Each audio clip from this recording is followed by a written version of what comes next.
Hello guys, எல்லாருக்கும் வணக்கம். So எப்பவும் போல் பார்த்தீங்கன்னா இன்றைக்கும் மாட்டில் பால் கறக்க வந்தாச்சு. ஸோ இப்போ நான் வீடியோ எடுத்துருக்கும் போது பார்த்தீங்கன்னா ஆல்ரெடி ஒரு மாடு கறந்தாச்சு. கறந்து முடிச்சுட்டு பார்த்தீங்கன்னா ரெண்டாவது மாடு போயிட்டுருக்கு. ஸோ இதுதான் பார்த்தா அந்த முதல் மாடு வழியை பார்த்தா கறந்து முடிச்சாச்சு. கண்ணுக்குட்டி வரங்க பால் ஊற்றிட்டுருக்குது. ஸோ இந்த மாடு கறக்கிற வரைக்கும் பார்த்தா அந்த கண்ணுக்குட்டி எல்லா பாலையும் இருக்கிற எல்லா பாலையும் அதே குடிச்சிக்கும். ஏன்னா பால் பார்த்தீங்கன்னா மீதி மடியில் தங்க விட்டா பார்த்தோன்னா மடியில் இருந்துடும். அதனால் பார்த்தீங்கன்னா கண்ணுக்குட்டியை ஃபுல்லாக விட்டு வச்சுருவோம். அப்போ பார்த்தீங்கன்னா அந்த பக்கம் மூணாவது மாடு கறந்துட்டுருக்குறது. ஸோ இந்த மாடு பார்த்தீங்கன்னா எப்போதுமே பிரச்சனை என்னென்னா கறக்கும்போது பார்த்தீங்கன்னா ஒரு இடத்துல நிற்காது. நவுங்க ஒரு காலை பார்த்தீங்கன்னா முன்னாடி வைக்கும், திடீர்னு பின்னாடி வைக்கும், இல்லைன்னா உதைக்கும். ஸோ அதனால் பார்த்தீங்கன்னா கொஞ்சம் பார்த்து இருக்கணும். ஸோ கறந்து முடிச்ச பால்லாம் பார்த்தீங்கன்னா இந்த வீடுகளில் பார்த்தீங்கன்னா சப்ளை பண்ணணும். ஸோ எல்லோரும் பார்த்தீங்கன்னா சாயங்காலம் ஆகிடுச்சு, சனிக்கிழமை. ஸோ பாலுக்காக பார்த்தீங்கன்னா வெயிட் பண்ணிட்டு போகிறோம். மழையும் பார்த்தீங்கன்னா வரப்போகுது. ஸோ அதனால தான் பார்த்தீங்கன்னா பாலை சீக்கிரமாகவே கறந்துலான்னு கறந்துட்டுருக்குறோம். இந்த மான்கோழிலாம் பார்த்தீங்கன்னா பார்த்துட்டு இருக்குதுங்க. இன்னொரு இடம் பண்ணுறாங்களே பால் கறக்கிறாங்க அப்படின்னு பார்த்துட்டு இருக்குது. ஸோ கறந்து முடிச்சதுக்கப்புறம் இதை தீன் போடணும். ஸோ இது வரைக்கும் எவ்வளோ பால் கறந்துருக்குன்னு பார்த்தீங்கன்னா ஒரு 3 லிட்டர் தேரும். அதாவது ஒரே ஒரு மாட்டில் தான் கலந்துருக்குறோம். ஸோ 3 லிட்டர் மட்டும் அதில் கலந்துருக்குறோம். இன்னொரு 4 மாடு கறக்க வேண்டியது இருக்குது. ஸோ அது கலந்ததுக்கப்புறம் பார்த்தீங்கன்னா தான் தெரியும் எவ்வளோ பால் நமக்கு கிடச்சிருக்குன்னு. எங்களுக்கு பார்த்தீங்கன்னா இன்றைக்கி ஒரு 12 to 15 லிட்டருக்குள்ளே போகுது. ஸோ அந்த அளவுக்கு பார்த்தீங்கன்னா எல்லாத்தையும் சேர்ந்து ஒரு ஈக்குவலாக கறந்துருவோம். ஸோ இதில் 5 மாட்டில் பார்த்தீங்கன்னா ஒரு மாட்டு கொஞ்சம் உடம்பு சரியில்லை. அது பார்த்தீங்கன்னா ஒரு 4.5 லிட்டர் கறக்க வேண்டிய மாடு. ஸோ அது பார்த்தீங்கன்னா கொஞ்சம் முண்டி விருப்புன்னு ஒரு நோய் இருக்குது. அது பார்த்தீங்கன்னா கால் பார்த்தீங்கன்னா கொஞ்சம் விருத்துக்கு அந்த சத்து பற்றாக்குறையினால். ஸோ அந்த இது பார்த்தீங்கன்னா ஒரு மாட்டுக்கு வந்துடுச்சு. ஸோ அது ட்ரீட்மெண்ட் பண்ணி ஊசி போட்டு சரியானதுக்கப்புறம் பார்த்தீங்கன்னா அதோட பால் பார்த்தீங்கன்னா கம்மியாகிடுச்சு. ஸோ அங்கே இருக்க வருது அந்த மாடு தான் கண்ணுக்குடி பால் குடிச்சிட்டு பார்த்தீங்கன்னா அந்த மாட்டுக்கு இந்த மாதிரி வந்துடுச்சு. இது அந்த மாடு.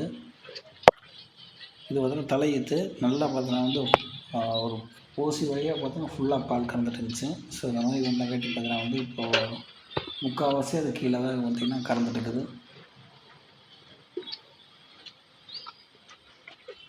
நீ இன்னும் லேட்டாக இன்றைக்கி இன்னும் ஒரு 2 மாதம் ஆகுதுன்னு நினைக்கிறேன். மறுபடியும் பால் திரும்ப இருக்கும். இல்லைன்னா பார்த்தீங்கன்னா அடுத்த ஈத்து தான் பால் திரும்பும்.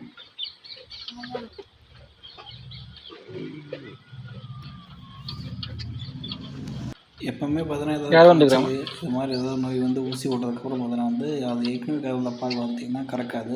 திரும்ப அந்த பாலை ரெக்கவர் பண்ணுறது பார்த்தீங்கன்னா 1 மாதத்துக்கு பக்கத்தில் ஆயிடுது. இது பார்த்திங்கன்னா அடுத்தது பார்த்திங்கன்னா அப்பா 4வது மாட்டை கறக்க ஆரம்பிச்சிட்டாரு. இது கொஞ்சம் வயசான மாடு. இப்போ பார்த்தாவே தெரியும் வரும். ஸோ இது விற்கலான்னு பிளானிங்கில் இருக்கிறோம்.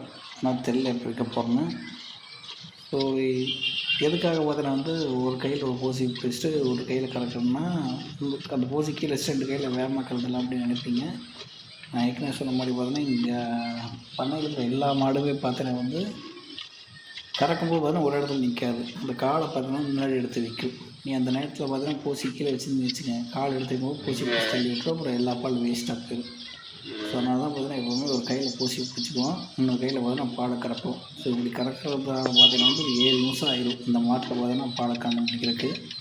இதை போசியை வச்சுட்டு டக்குன்னு கறந்தா பார்த்தீங்கன்னா ஒரு 3-3.5 நிமிஷத்தில் பார்த்தீங்கன்னா பாலை கறந்துடலாம். பாதிக்கு தான் ஆகும். ஸோ இதுக்கு பார்த்தீங்கன்னா ஏதாவது ஒரு கயிறு மாதிரி இல்லை ஏதாவது மிஷின் மாதிரி வாங்கிட்டு வந்து கால் 2 கட்டி வைக்கணும். அப்போ தான் பார்த்தீங்கன்னா கொஞ்சம் நடக்காமல் இருக்கும் பால் கறக்கும்போது ஒரு 5 நிமிஷத்துக்கு மட்டும். இல்லைன்னா கூட நம்ம ஒரு கையில் பிடிச்சிட்டு கறக்க பார்த்தீங்கன்னா கஷ்டமாக போயிடும். ஸோ அந்த மிஷின் மாதிரி ஒரு இரும்பு கம்மி மாதிரி இருக்குது. அதை நான் தேடிட்டு இருக்கிறேன். சந்தைகளுக்குன்னு சொல்லிக்கிறாங்க. அதை போனால் தெரியும். இல்லைன்னா அப்படின்னா கயிற்று கட்டினா தான் அதெல்லாம் கயிற்று கட்டிடுவோம். பின்னாடி ஒரு கயிறு மாதிரி இருக்கும். அந்த கயிற்று பின்னத்தங்கால கட்டினா அப்படி கட்டினா நின்றுக்காது.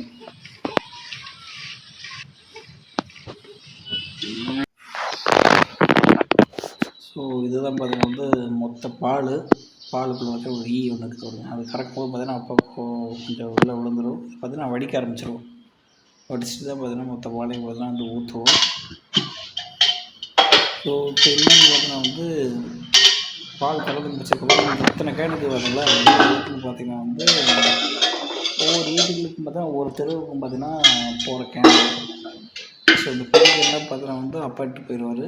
இந்த சின்ன கேனில் ஒரு 4-5 பாத்திரம் வந்து அம்மா இட்டு போயிடுவாங்க. மீதி சின்ன கேனை அப்பா மறுபடி வந்து இட்டு போயிடுவார். ஸோ மொத்தம் எவ்வளோ பால்னு பார்த்தீங்கன்னா நமக்கு ஒரு 12.5 லிட்டர் பார்த்தீங்கன்னா வந்து நீங்கள் வந்துடுறோம் எல்லா மாடலையும் சேர்த்து. நமக்கு அதுவே போதும். பார்த்தீங்கன்னா வீடியோவில்